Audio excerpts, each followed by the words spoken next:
Physics second paper MCQ question কঠিন হোক অথবা তোমার নিজের মিস্টেকের কারণে তোমার পরীক্ষা খারাপ হোক, তোমার পরীক্ষা খারাপ হয়েছে এটা তোমাকে মানতে হবে।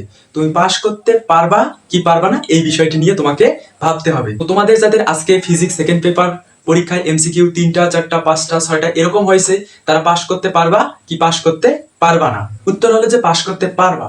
কিভাবে পাশ করতে পারবা? সকলে কি পাশ করতে পারবা নাকি সকলে পাশ করতে পারবা না, এই বিষয়টি নিয়েই আলোচনা করব। তোমরা সম্পূর্ণ ভিডিওটা একটু দেখে নাও। পড়ালেখা বিষয়ক যে কোনো আপডেট পেতে এবং গাইডলাইন পেতে তোমরা আমার চ্যানেলটিকে সাবস্ক্রাইব করে বেল বাটনে ক্লিক করে রাখতে পারো। এছাড়া ভিডিওর প্রথম কমেন্টে একটা টেলিগ্রাম গ্রুপের লিংক দেওয়া আছে, তোমরা সেই লিংকের মাধ্যমে যদি টেলিগ্রাম গ্রুপে যুক্ত হও পড়ালেখা বিষয়ক আপডেট এবং গাইডলাইন পেয়ে যাবা। তোমরা কি ভাবতেছো যে তোমাদের এমসিকিউ প্লাস রিটেন মিলে পাস হবে? বিষয়টা কিন্তু তেমনটা না। তোমরা একটু দেখো, তোমাদের এইচএসসি পরীক্ষার জন্য মাধ্যমিক ও উচ্চ মাধ্যমিক শিক্ষা বোর্ড কর্তৃক যে একটা রুটিন দেওয়া আছে, সেই রুটিনটার যদি আমরা একটু নিচের দিকে যাই, এইখানে দেখো দেওয়া আছে কিছু বিশেষ নির্দেশাবলী।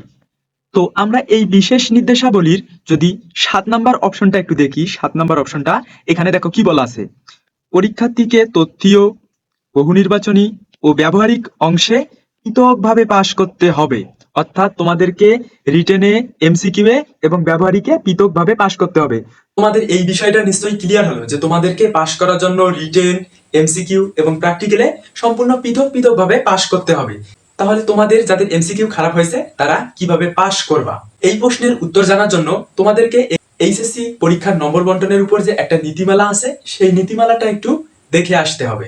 জাতীয় শিক্ষাক্রম ও পাঠ্যপুস্তক বোর্ড বাংলাদেশ কর্তৃক এইচএসসি ও সমমান পরীক্ষার নম্বর বন্টনের যে একটা নীতিমালা আছে 2017 সাল থেকে কার্যকর আছে, এখন পর্যন্ত এই নীতিমালাটাই কার্যকর আছে। সেই নীতিমালাটা যদি আমরা দেখি তাহলে এখানে দেখতে পারবো, দেখো এই যে পদার্থবিজ্ঞান প্রথম পত্র এবং পদার্থবিজ্ঞান দ্বিতীয় পত্র, এই দুইটাতে তোমাদের সৃজনশীল পরীক্ষা হয়েছিল প্রথম পত্রে 50 মার্কের, দ্বিতীয় পত্রে 50 মার্কের। এমসিকিউ পরীক্ষা হয়েছে প্রথম পত্রে 25 মার্কের, দ্বিতীয় পত্রে 25 মার্কের, এবং ব্যবহারিক তোমাদের হবে প্রথম পত্রে 25 মার্কের এবং দ্বিতীয় পত্রে 25 মার্কের। তো পাশ করার ক্ষেত্রে দেখো এইখানে CQ plus CQ 33 mark, MCQ plus MCQ 16 mark. অর্থাৎ তোমাদের ফিজিক্সে প্রথম পত্র ও দ্বিতীয় পত্র মিলে এমসিকিউ কম্বাইন ভাবে পাশ করতে হবে এবং লিখিততেও কম্বাইন ভাবে পাশ করতে হবে। লিখিততে তোমাকে দুই পত্রের সিকিউ মিলে 33 পেতে হবে এবং এমসিকিউ এ তোমাকে দুই পত্রের এমসিকিউ মিলে 16 মার্ক পেতে হবে। তোমরা দেখলা যে ফিজিক্সের এমসিকিউ এ পাশ করার জন্য তোমাদেরকে first paper plus second paper মিলে 16 মার্ক পেতে হবে। এক্ষেত্রে তোমাদের আজকের যাদের ফিজিক্স সেকেন্ড পেপার পরীক্ষায় 4টা 5টা 6টা 7টা এরকম এমসিকিউ কারেক্ট হবে বলে মনে হচ্ছে বা মিলাই দেখেছো যে এরকম এমসিকিউ কারেক্ট হবে, তাদের পাস করার জন্য কত মার্ক প্রয়োজন হবে? First paper plus second paper মিলে 16 মার্ক প্রয়োজন হবে। তোমাদের যাদের 4টা এমসিকিউ সঠিক হয়েছে আজকে সেকেন্ড পেপারে, তো তাদের যদি ফার্স্ট পেপারে 12টা এমসিকিউ সঠিক হয়ে থাকে তাহলে 12 আর 4 মিলে 16 পেলে তোমরা পাস করে যাবা। যাদের আজকে 5টা হয়েছে তাদের যদি ফার্স্ট পেপারে 11টা এমসিকিউ হয়ে থাকে তাহলে তারা পাস করে যাবা।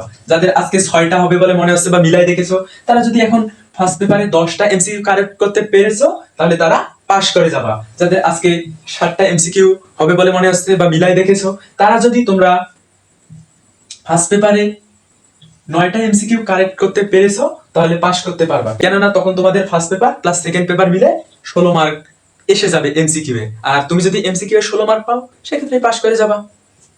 তো তোমাদের সকলের জন্য শুভকামনা রইল। তোমরা ফিজিক্সের চিন্তা না করে এখন কেমিস্ট্রি, হায়ার ম্যাথ, বায়োলজি এই পরীক্ষাগুলো ভালো করে দাও।